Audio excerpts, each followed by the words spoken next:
Salut à toutes et tous, c'est Yacine, bienvenue dans ce nouvel épisode de Dans la tête d'un CEO. On est en direct de la maison, ça veut dire que c'est un podcast solo. Donc c'est parti, nouvel épisode dans ma tête. Aujourd'hui, je vais vous parler de quoi? On va parler d'argent. J'ai envie de vous parler d'éducation, tiens. J'ai envie de vous parler d'éducation étant donné que c'est un truc que je veux tacler. Je vais vous parler du fait que moi, ce que je veux prôner, donc c'est même plus l'entrepreneuriat dans mon prochain projet, c'est vraiment l'art de prendre des risques et de miser sur soi. Je m'explique, quand tu prends des risques et que tu mises sur toi, quoi qu'il arrive, si t'échoues, t'apprendras. J'étais déjà sur la suite de ma phrase. Et en fait, c'est comme ça que tu seras capable de capitaliser là-dessus. C'est hyper dur, mais je sais pas, n'importe quel champion te dit qu'en fait, c'est dans tous les entraînements, toutes les fois où il a galéré, etc., que ça lui a permis d'atteindre ce niveau d'excellence et cette performance qu'il ou elle aura réalisée. Donc voilà, pour pas trop m'écarter, dans ça, j'aimerais vous dire, premièrement, et ma mère, elle est prof, hein. J'ai jamais entendu ça à l'école, jamais, jamais. Pire encore, j'ai l'impression que l'éducation qu'on reçoit de la société, en fait, c'est pour maximiser nos chances. Mais nos chances de quoi? De trouver un job pour subvenir à nos besoins, pour être heureux. Et si on allait directement de maximiser nos chances d'être heureux? Alors évidemment, je vous dis pas de prendre des risques, de quitter l'école à 14 ans, ou même pas, c'est obligatoire jusqu'à 16 ans. Qu'est-ce que je raconte? Et de monter votre business. Mais ce que je pense, c'est que l'entrepreneuriat correspond à beaucoup plus de personnes. De toute manière, on a tellement, enfin, comment on a autant d'entrepreneurs et comment tous ces entrepreneurs sont passés par des écoles où ils n'ont jamais entendu parler d'entrepreneuriat. C'est qu'ils ont dû le rencontrer, faire rencontrer l'entrepreneuriat au cours de leur vie et faire face à des limites, en tout cas dans leurs expériences. Et moi, l'idée, c'est de rendre ces gens visibles. Et pour vous parler un petit peu de l'éducation, ouais, je voulais vous parler de la dernière fois que j'ai stressé. J'y pensais l'autre fois et je voulais vous parler aussi, le mettre en parallèle avec, je vais appeler l'art, parce que c'est un art, c'est un art dans la réception et comment capitaliser là-dessus, mais l'art de se faire virer, quoi. Et quand je dis virer, ça peut être aussi se faire lourder par son mec, sa meuf, etc. Mais là, on va rester dans le pro. Euh, Putain, je sais qu'il y a des gens qui se sont déjà fait virer de leur boîte. Et comment à l'instant T, tu es capable de voir à plus 3 mois, 6 ans, ou plus 3 mois, plus 6 mois, ou plus 3 ou 6 ans. Et il y a tellement d'histoires où tu vois les gens quelques temps, mais pas beaucoup de temps parfois après, mais où ils sont épanouis, ils ont trouvé cette nouvelle expérience pro, ou alors carrément ils se sont lancés. Et ça, je me dis, mais c'est bizarre quand même parce qu'ils te disent après coup, limite j'embrasse cet événement qui a été traumatique pour moi, traumatisant, qui m'a fait beaucoup de mal. Pourquoi? Parce que je pense qu'à ce moment-là, en fait, quand tu prends un grand coup, t'es obligé, si tu veux continuer et te relever, t'es obligé de prendre un step de recul, un pas de recul et d'avoir une sorte de réflexion sur toi-même. Qu'est-ce qui s'est passé? Pourquoi? Est-ce que cette personne avait raison? Est-ce que ce qu'on m'a dit est la raison pour laquelle je me suis fait lourder? Quel est l'apprentissage en fait dedans? Qu'est-ce que je retiens? Et pourquoi je me sens aussi mal? Et je crois que c'est la plus grosse question, c'est pourquoi je me sens aussi mal. Et si vous vous dites que cette boîte-là, vous pouvez trouver demain le job chez le compétiteur, payer la même chose, est-ce que vous flippez autant? Et moi, je pense qu'il y a la sécurité du job, de l'emploi, mais après, il y a d'autres choses. Il y a perdre son quotidien, ses habitudes, perdre ne serait-ce qu'un cercle social. Qu'est-ce que c'est sous-coté, ça? Tellement important. Moi qui suis parti vivre à l'étranger, j'ai été tétanisé en fait à l'idée de perdre tous mes potes à mes 18 ans. C'était horrible pour moi. Et je l'avais pas du tout intellectualisé. C'est juste une fois sur place, je crois que j'avais rien mangé pendant 3 jours. Donc là vraiment, je me suis pris cette baffe. Et moi, je voulais vous parler de l'autre chose par rapport à ce truc-là de se faire virer, parce que moi en plus, je me suis fait virer de stage à l'époque. Pas plus tard, bah après, bon, j'ai pas, j'ai été 6 mois en CDI, mais passons. Mais non, ce qui m'a je me souviens qu'à cette époque, en fait, je pouvais vous dire que j'étais en plein process de recrutement, d'application pour les masters en France, que je voulais un gros nom, qu'il fallait que je sois en stage, que blablabla. Mais surtout, c'est que j'ai eu l'impression que j'étais nul ou que j'étais mauvais et que ça, c'était ma valeur. Ma valeur était mauvaise. En fait, j'ai eu l'impression qu'à travers ce licenciement d'un stage, hein, ça va, faut rester tranquille, mais que ça a définissé ma valeur. Et puis récemment, j'ai eu ces petits rêves là où je pensais, j'en parlais d'ailleurs avec ma mère.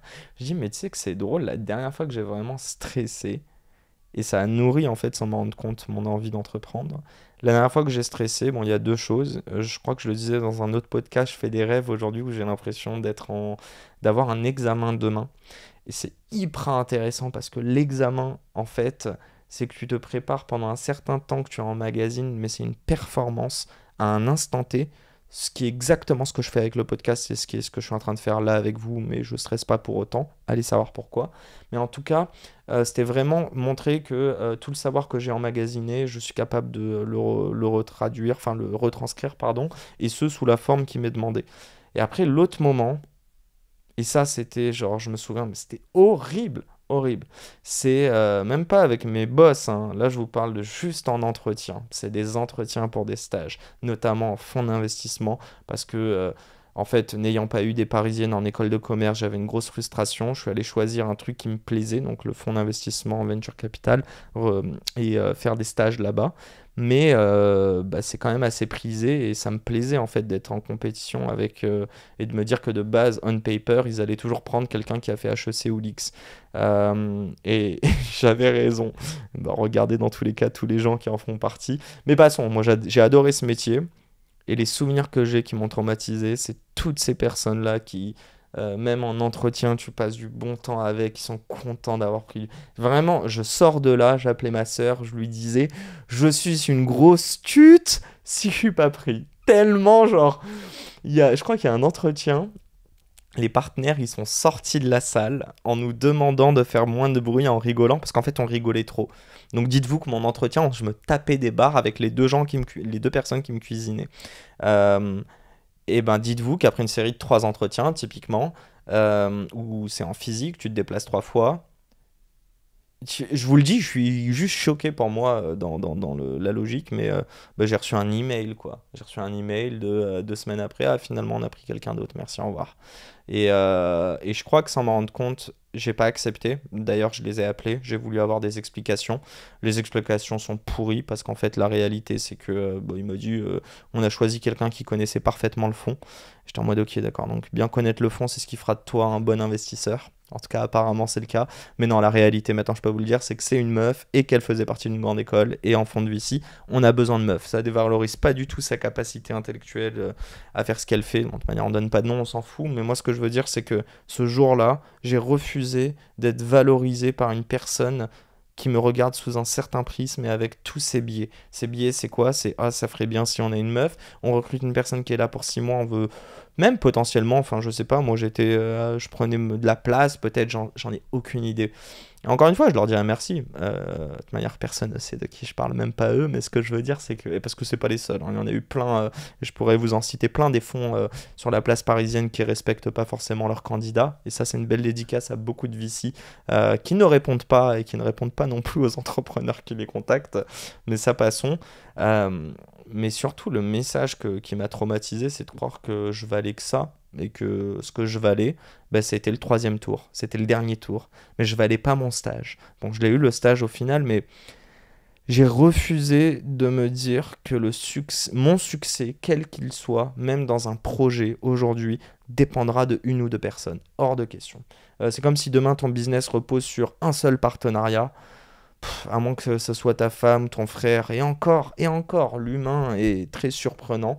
Moi, ces choses-là c'est hors de question en fait. Et c'est ça ce que j'aime aussi dans l'entrepreneuriat, c'est que tu mises sur les autres aussi. Mais par contre, si ça marche pas avec X, tu essaieras avec Y. Et si ça marche pas, pardon, avec Y, tu essaieras avec Z. Et il y a de la résilience jusqu'à une certaine limite, qui deviendra très vite de l'obstination, mais avant ça, ou ouais, être stubborn, tu vois. Mais juste avant ça, c'est aussi la capacité à se remettre en question, à se dire, ok, c'est peut-être pas la bonne strat, etc. Ça veut pas dire que je vais arrêter. C'est toujours se dire, ok, je sais pas, j'ai pris ce chemin-là, il est pas bon, ok, on fait un petit pas en arrière pour repartir à gauche, etc. Et au final, c'est ce que je vous disais même dans le process de réflexion que j'ai eu sur mon deck, hein, c'est ce problème de toujours refaire un pas en arrière, essayer de voir plus large, et ensuite repartir dans la bonne direction. Et par moment, tu as besoin de prendre 2 3 jours off, et c'est ce que je pense qui se passe aussi avec les gens qui se font licencier. Donc si demain ça vous arrive, si demain ça se passe mal avec votre employeur, en fait, si toutes ces choses-là vous affectent, c'est qu'il y a des messages positifs à en tirer. c'est à vous de creuser. Et pour arriver à des messages positifs, souvent il faut passer par du négatif. Mais c'est toujours la même chose. Tu prends un petit peu de négatif pour justement ensuite capitaliser. C'est la petite vague juste avant la petite pente juste avant la montée. Voilà, j'espère que ça vous aura plu et que ça vous aura permis un petit peu de peut-être vous identifier et surtout de vous dire que votre vie ne dépend pas d'un CDI, même si un CDI va vous permettre d'acheter un appart, de louer un appart, va vous permettre de cotiser à la retraite, etc. C'est horrible à dire, mais on sera peut-être pas là pour jouir de notre retraite. C'est horrible à dire, je le sais, mais rappelez-vous en fait, vous êtes en train de bosser potentiellement les 40 prochaines années de votre vie. Me dites pas que c'est pour un truc que vous allez toucher à 60, 65 ans, quoi. Ou si c'est le cas, bon courage. Mais quand je vois des gens qui font 2 ans de prépa à 18 ans qui en peuvent plus à la fin, ça m'étonnerait qu'on bosse 40 ans pour toucher une retraite, si grosse soit-elle. Merci de m'avoir écouté les amis. J'espère que ça vous a plu. Si c'est le cas, n'hésitez pas à me le dire. Si c'est pas le cas, dites-le moi aussi. Comme ça, j'essaie d'affiner un petit peu. Même si après je vous dis ce qui me passe par la tête et les sujets qui moi m'intéressent ou sur lesquels c'est même pas que je me sens légitime de parler, c'est sur lesquels j'ai envie de partager. Parce que moi aussi, en fait, tout ça, je vous l'ai déjà dit, mais ça me fait du bien. Donc merci de me permettre de me faire du bien. Un grand merde à tous dans vos projets. Prenez des risques, misez sur vous. Et gros bisous. À très vite pour un nouvel épisode. Ciao, ciao. C'est déjà la fin de cet épisode. J'espère qu'il vous a plu. Si c'est le cas, pourquoi vous nous le diriez pas? Laissez-nous un petit commentaire, un petit like, partagez-le à des amis, des personnes qui seraient susceptibles d'aimer cet épisode. Et n'hésitez pas non plus à nous proposer des invités pour les prochains épisodes. Le prochain épisode sort lundi, je vous laisse vous abonner dès maintenant. Et encore une fois, merci de nous soutenir et de nous écouter. Un grand merde à toutes les personnes qui entreprennent. Et à très vite pour un nouvel épisode. Ciao, ciao.